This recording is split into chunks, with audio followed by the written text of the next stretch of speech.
दोस्तों, north east India में नागा नाम का एथनिसिटी बहुत ही फेमस है, जो ज़्यादातर नागालैंड में रहते हैं।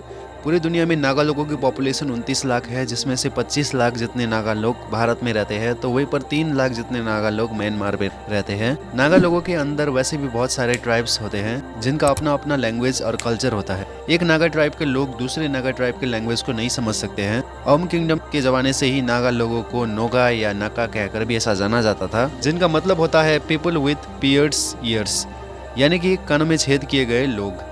ब्रिटिशर्स के समय नागा नाम इतना पहाड़ों में रहने वाले लोगों को ऐसा बुलाया जाता था। अगर हम नागा लोगों के इतिहास के बारे में जानेंगे तो हम ये पाएंगे कि नागा लोगों का उल्लेख भारत के मेडिवल टाइम में किया गया है, जिस समय नॉर्थ ईस्ट रीजन में अहोम साम्राज्य का शासन था। पहाड़ों में नागा लोगों को तो वैसे भी रह रहे थे, मगर वो लोग आइसोलेट होकर रह रहे थे, यानी कि नागा लोग पूरी दुनिया से कट ऑफ में थे। 1817 से 1826 तक बर्मा, जो आज का म्यांमार है, वो असम में बहुत ही आक्रमण करता है और असम बर्मीज गवर्नमेंट के अंडर आती है। फिर 2 साल बाद 1828 में ब्रिटिशर्स यहाँ पर कब्जा करते हैं और असम को ब्रिटिश एम्पायर में मिलाया जाता है। 1845 में ब्रिटिशर्स बहुत सारे नागा ट्राइब के मुखियाओं को नॉन एग्रेशन पैक्ट में साइन करवाता है, जिससे कि नागा लोगों के अटैक्स को कम किया जा सके। लेकिन नागा लोग तो वैसे भी प्रिमिटिव लाइफ जी रहे थे, वो लोग इन चीज़ों को स्वीकार नहीं करते हैं। नागा लोग वैसे भी ब्रिटिशर्स के असम रीजन में छुप छुप कर आक्रमण करते रहते थे। वो लोग ब्रिटिशर्स के नॉन एग्रेशन पैक्ट को भी वायलेट करते हैं। वैसे भी उस समय नागा लोग जंगलों में रहा करते थे और शिकार किया करते थे, इसलिए अंग्रेज लोग इनके प्रिमिटिव कल्चर को तबाह करना चाहते थे और उन लोगों को क्रिश्चियन बनाने का फैसला भी लेते हैं। बहुत सारे क्रिश्चियन मिशनरीज को इन नागा ट्राइब के पास भेजा जाता है और क्रिश्चियन मिशनरीज सक्सेसफुल भी होते हैं। ब्रिटिशर्स उनके पुराने तौर तरीके को मिटाकर मॉडर्न बनाना चाहते थे, इसीलिए ब्रिटिशर्स नागा लोगों को अपना ब्रिटिश एजुकेशनल सिस्टम को यहाँ पर लाते हैं।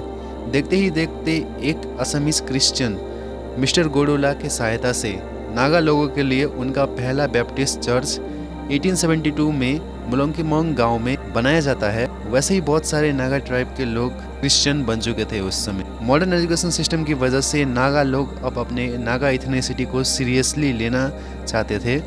1918 में कुछ एजुकेटेड नागा लोग नागा क्लब का शुरुआत करते हैं। 1929 में ये नागा क्लब साइमन कमीशन से ये डिमांड करते हैं नागा लोगों को भारत के रिफॉर्म स्कीम में इंक्लूड नहीं होना चाहिए। 1947 में जब भारत को आज़ादी मिलता है, नॉर्थ ईस्ट से नागा लोग एक ऐसे इतने ग्रुप होते हैं जो अपना इंडिपेंडेंट देश चाहते थे। अनगामी जापू फिजो नागा नेशनल काउंसिल के साथ पहला मूवमेंट लीड करते हैं। वे नागा लोगों के लिए एक सेपरेट देश बनाने का भी प्रस्ताव रखते हैं। मई 1951 में नागा नेशनल काउंसिल नागा लोगों के लिए रिफरेंडम करवाता है, जिस समय ये बात सामने आती है कि 99% नागा लोग भारत से अलग होना चाहते थे, मगर इस प्रस्ताव को भारत सरकार रिजेक्ट करती है। 1952 में Naga national council NNC guerrilla movement को शुरुआत करता है। बहुत सारा हिंसा और विरोध होता है यहाँ पर, जैसे मानो कि ये प्रोटेस्ट रुकने का नाम ही नहीं ले रहा था। भारत अपनी सेनाओं से इन प्रोटेस्ट को दबाता है। फिजो उस समय ईस्ट पाकिस्तान के रास्ते से लंदन चला जाता है। इन प्रोटेस्ट को देखकर फाइनली 1 दिसंबर 1963 में द स्टेट ऑफ नागालैंड को रिकॉग्नाइज किया जाता है, जो भारत का 16वीं स्टेट बनता है। वैसे भी ये था नागालैंड के बारे में एक छोटा सा इतिहास।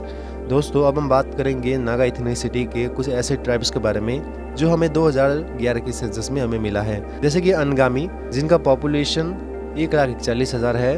आओ, पॉपुलेशन 2,26,000। चाकेसांग, जिसका पॉपुलेशन 1,54,000 है। कोन्यक, जिसका पॉपुलेशन 2,05,000 है। लोठा, पॉपुलेशन 1,73,000। रोंगमेई 1,70,000। अंकुल 1,78,000। तो दोस्तों, ये थे नागा लोगों के बारे में छोटा सा फैक्ट। अगर आपको हमारा वीडियो अच्छा लगा है तो आप लाइक शेयर सब्सक्राइब कीजिए। मैं मिलूंगा आपसे नेक्स्ट वीडियो में। Thanks for watching.